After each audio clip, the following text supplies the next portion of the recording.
Hi, this is Mike Tofsrud, Legend Sales Agronomist for Team North Dakota. This week's crop talk moment, I'm going to be focusing on side dress nitrogen application.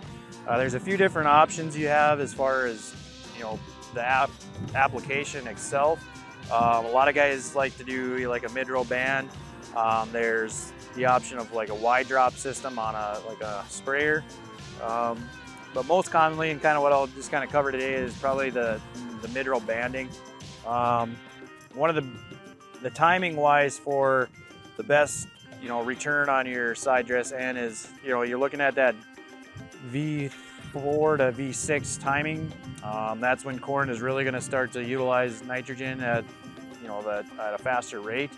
Because up until about V4, the corn isn't using too much nitrogen at that point, but now is really when the roots are going to start branching out and starting to go down deeper for nitrogen. So what guys like to do, one thing you got to be aware of is with a mid-row bander or coulter style type of machine, you don't want to get too close to the row, start pruning roots off. That's gonna be detrimental to the corn and the yield. But again, it's just basically using like a 28%, and the mid-row band is most common. One other thing that I recommend to guys is to get an idea of where you're at as far as what rate you should be using.